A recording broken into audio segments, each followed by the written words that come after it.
Hey, this is Jerry Fetta, owner, founder, and CEO of Wealth Dynamics, and welcome to another segment of Sales and Marketing Saturday.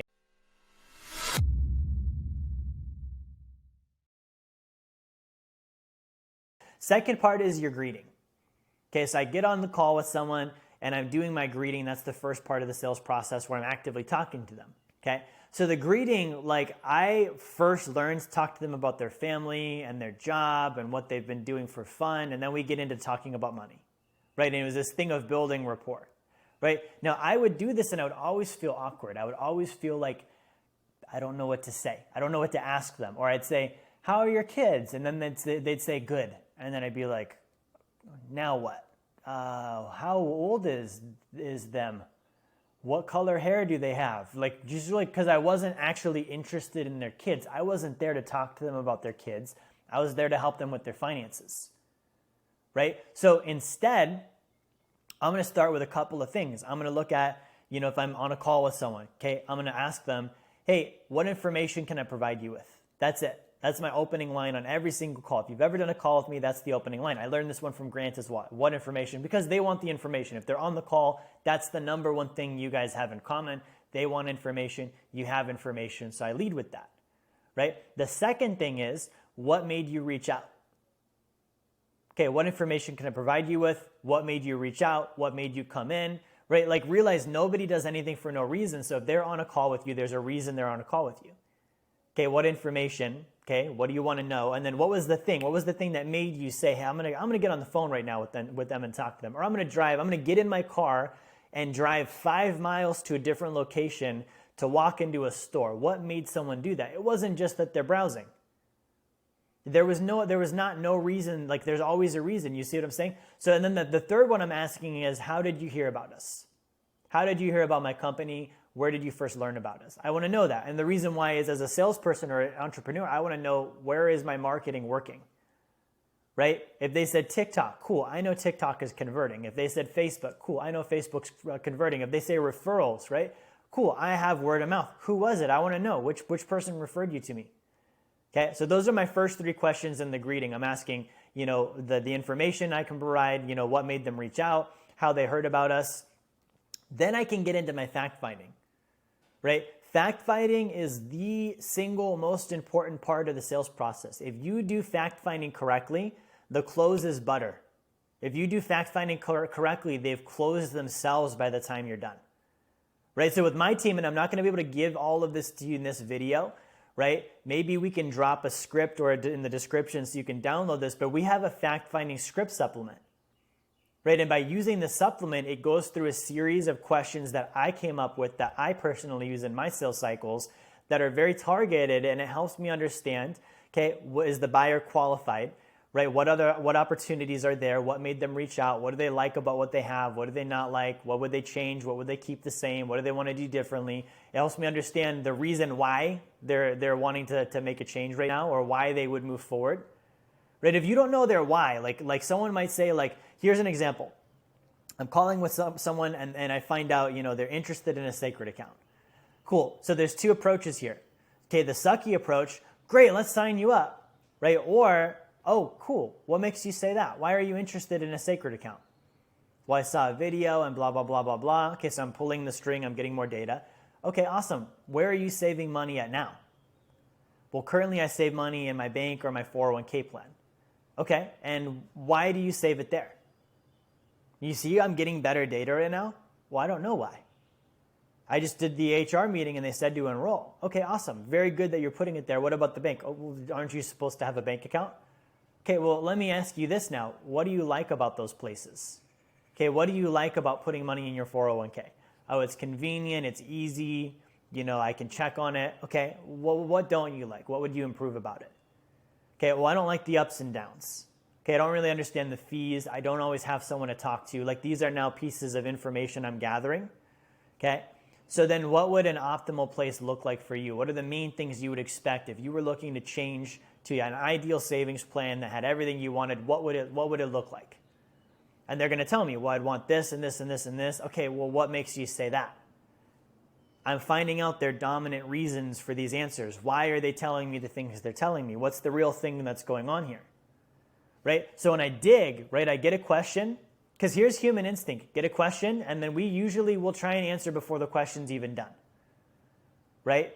Like we get it, and we immediately want to rebuttal, we want to respond. Instead, listen, understand, and then ask another one, and then ask another one. Okay, the way that I was taught this and the way that I teach my people, I want you to think about you're playing cards right now. You're playing poker, you're playing blackjack or whatever, right? Every time you ask a question, you're actually getting to see one of their cards. Okay, so if I had this ability, let's say I was truly playing a game of poker, and I had the ability to be able to, on a individual one-on-one basis, one by one, see each of their cards, I would not lay any of mine down till I saw everything in their hand. Think about that. You already know exactly what their hand is. Now you know I'm going to win or I'm going to lose. And I would only lay the cards down if I'm going to win. That's what fact-finding is. Every time I ask a question, I'm seeing one of their cards. I already know my cards. I already know my product. I already know my price. I already know how to present it, right? But I want to know what are their cards. And at the end of this, I'm either going to decide I'm going to now demo them on my product and go for the close, or I'm not going to try yet. And that's based on what cards do they have.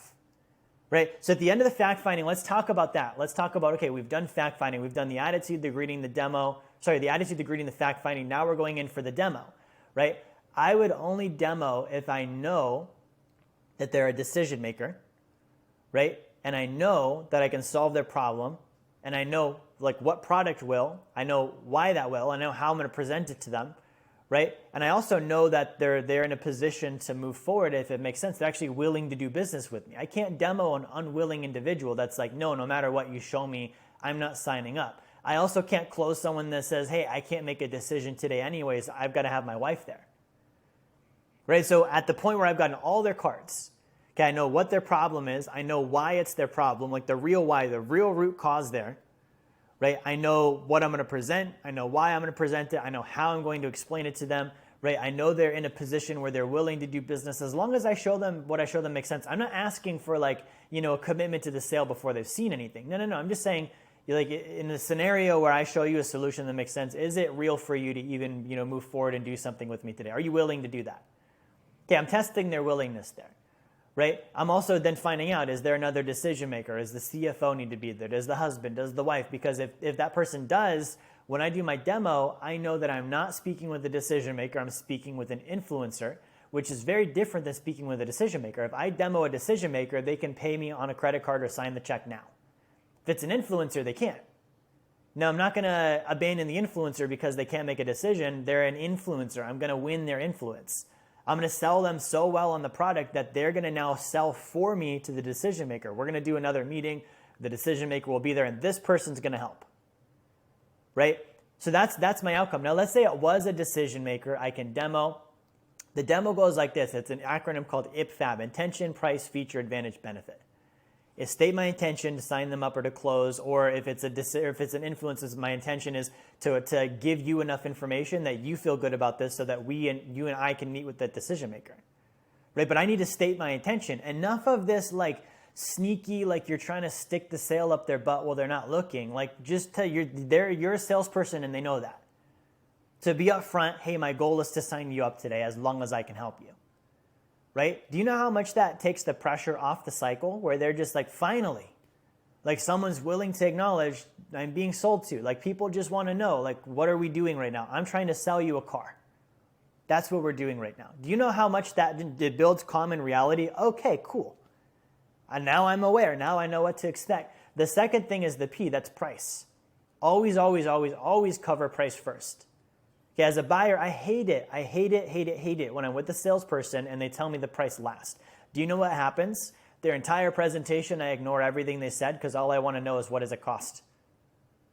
Right? It's a problem. So instead, I'm going to tell them the price up front so it's out of their universe, like they're not focused on it anymore. They're like, okay, cool, now I understand the price. Then I'm going to spend the rest of the time making sense of why that's the price, getting them to see that the value exceeds the price I just told them. Right now I actually have their attention. I listen. So then I cover the features, what it does, like what it is, the advantages, why is that better? And then the benefit, what does that do for me as a result? What am I going to experience? What am I going to get? Right? When I've covered that and I know that we're ready for the close, right? Their indicators are good. They've been, yesing. They've been answering my trial closes. I know I've got their dominant buying motive. I can see they're ready. I'm just going to ask them, are you ready to move forward? Have you seen enough information to make a decision? Is there anything else you need to see? These are all things I can ask them to trial close, test the close. And then if they say, no, I don't need any more information, great.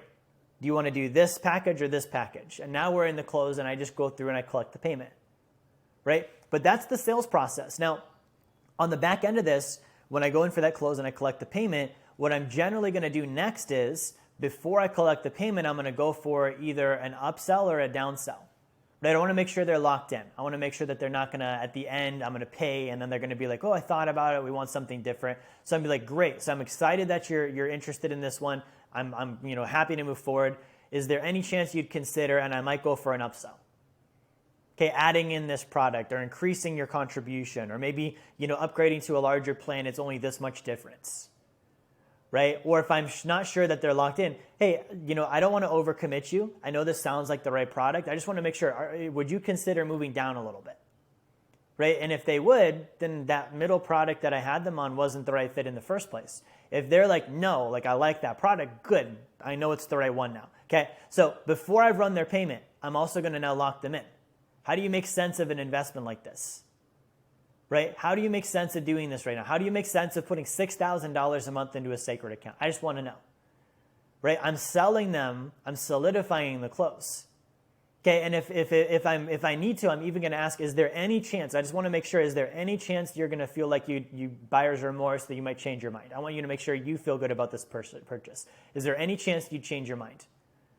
Right? This violates everything a salesperson generally does. We get to the close and it's like diffusing a bomb. We're like, don't ruin it. Okay, I want you to try and ruin it right now. Ask the tough questions. Ask the questions that might blow the deal, because if it blows the deal, it was going to be blown anyways. These questions solidify that you've closed. Okay? Now that I've got the payment, I've got them locked in, they're telling me how they make sense of it, that they're not going to back out. Great. I'm going to run their card, and then I'm going to immediately go for referrals. Hey, by the way, I just lost you as my best prospect. I really appreciate the business, but you were my top prospect. You're now a client that's not in my pipeline anymore. Could you help me out? What are the names of 2 or 3 people that you know that I can replace you with? People that would be interested in what we're doing for you. And I'm immediately going to go for the referrals. Okay? So I ask for the referrals, and then the final part is service, guys. Plug them in with your servicing department. Take responsibility for that. Don't wait. Don't be like, cool, I closed them. I'm never going to talk to them again.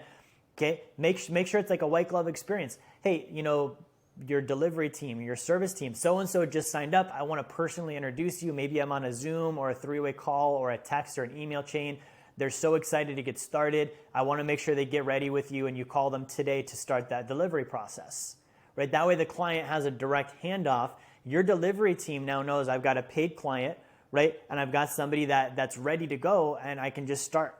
And your client's going to have that much better of an experience. And then finally is service after the sale. Stay in touch with them. Service them, check in, look for more opportunities, collect reviews, invite them to events. Let them know they're a client, not just a customer. So I know that's a lot. That's my sales process. And I share that with you because if you really do this as a constant in your business, every single time the same way, you're going to be able to start debugging. Why didn't I close a sale?